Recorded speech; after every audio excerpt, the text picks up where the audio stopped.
ပြောရင်လည်းကြိုက်မှာမအခု139ရက်ကွက်ရဲ့မောရဝတီပေါင်လမ်းပေါ်ကျွန်တော်ရောက်ရှိနေတာဖြစ်ပါတယ်ဒါက139ရက်ကွက်ရဲ့မောရဝတီပေါင်လမ်းချမ်းအမှတ်90 96 95 94 93 92အတန်းတွေဖြစ်ပါတယ်ရှေ့မှာဆိုရင်ချမ်းအမှတ်92အတန်းနေရာလေးတွေဖြစ်ပါတယ်ဒါကတော့139ရက်ကွက်ရဲ့မောရဝတီပေါင်လမ်းမော်တော်ယာဉ်ဝင်ထွက်သွားလာလို့ရနေတဲ့အနေအထားဖြစ်ပါတယ်ဆက်ပြီးတော့မှကျွန်တော်မောရဝတီနဲ့ရွှေပေါက်ကလမ်းထိကိုဆက်သွားမှာဖြစ်ပါတယ်ဒါကတော့139ရက်ကွက်ရဲ့မောရဝတီလမ်းပေါ်မှာကျွန်တော်ဆက်ပြီးတော့မှသွားနေတာဖြစ်ပါတယ်139ရက်ကွက်မောရဝတီပေါင်လမ်းရဲ့အနေအထားဖြစ်ပါတယ်ဒါက139ရက်ကွက်ဖြစ်ပါတယ်ကျွန်တော်တို့ဒေသနဲ့ရလမ်း139ရက်ကွက်ရဲ့အတွင်းလမ်းကျဒေသနဲ့ရလမ်းပေါ်ကိုဆက်သွားမှာဖြစ်ပါတယ်အခုဆိုရင်139ရက်ကွက်ရဲ့ချမ်းမတ်650နှစ်လို့ပြောတဲ့ရွှေပေါက်ကန်နဲ့မောရဝတီစုံတဲ့ထောက်ကွက်နေရာကိုကျွန်တော်ရောက်ရှိနေပြီဖြစ်ပါတယ်ချမ်းမတ်350နှစ်ထောက်ကွက်ဖြစ်ပါတယ်350နှစ်ထောက်ကွက်ရဲ့နေရာဒါကမောရဝတီလမ်းမပေါ်ဖြစ်ပါတယ်ဒါကတော့ရွှေပေါက်ကန်လမ်းထောက်ကွက်အနေအထားဖြစ်ပါတယ်ဒါရ65နှစ်ရဲ့အရှိတ်ဘက်မှာရှိတဲ့အချမ်းဖြစ်ပါတယ်ဒါက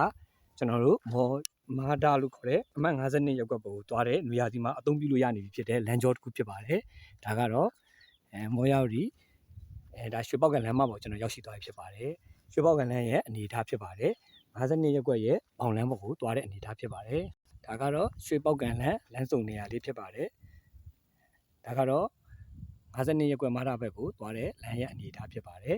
ဒီမှာ6ယူရှိပါတယ်ရှေ့ကတရားလေးရှိတဲ့နေရာအထိလည်းမော်တော်ယာဉ်အခုဆိုရင်သွားလို့ရနေပြီဖြစ်ပါတယ်ဒီနေရာလေးကတော့650နှစ်139ရက်ကွက်65နှစ်ရဲ့ဘေးမှာရှိတဲ့ရွှေပေါက်ကန်လမ်းမပေါ်ဖြစ်ပါတယ်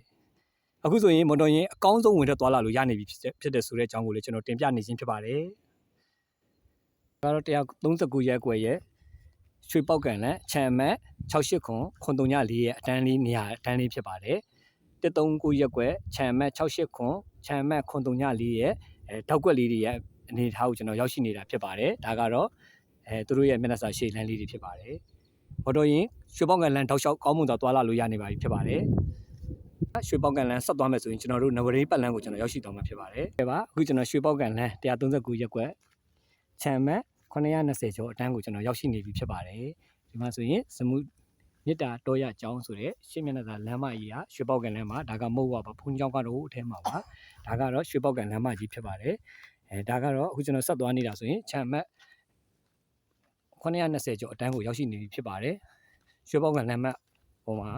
တောက်ကွက်အနေဒါချမ်းမရွှေပေါက်ကန်ဒက်ဇင်းနေရာလေးတွေဖြစ်ပါတယ်ရိုးပေါ်ပြီးဖြစ်နေပါတွေ့ရမှာဖြစ်ပါတယ်အခုဆိုရင်ကျွန်တော်ချမ်းမတ်922 923အတန်းကိုကျွန်တော်ရောက်ရှိနေပြီဖြစ်ပါတယ်ဒါကရွှေပေါက်ကန်လမ်းဒက်ဇင်လမ်းအနေထားလေးဖြစ်ပါတယ်ရှင်းမှာဆိုရင်တောက်ကွက်လေးကချမ်းမတ်988နေရာတောက်ကွက်လေးဖြစ်ပါတယ်အခုကတော့ဒါကချမ်းမတ်93 92 94ရွှေပေါက်ကန်ဒက်ဇင်လမ်းလေးဖြစ်ပါတယ်ဒီလမ်းကတော့ရွှေပေါက်ကန်လမ်းကြောက်ကက်ရဲ့အနေထားဖြစ်ပါတယ်ချမ်းမတ်93 593လေးအတန်းလေးတွေဖြစ်ပါတယ်ရှေ့မှာချန်စုကာတာကတော့ချမ်းမတ်935ရဲ့ချန်ခွက်လေးဖြစ်ပါတယ်ဒါကတော့ထောက်ကွက်အနေထားလေးဖြစ်ပါတယ်ဒါကတော့ရွှေပေါက်ကန်ဒက်ဇင်လမ်းမရဲ့ဆက်ရှိနေတဲ့139ရက်ကွက်ထဲကရှိတဲ့အနေထားဖြစ်ပါတယ်ကျွန်တော်ရဲ့ဗီဒီယိုကိုကြည့်ရှုနေတဲ့သူများအားလုံးကိုကျေးဇူးတင်ပါတယ်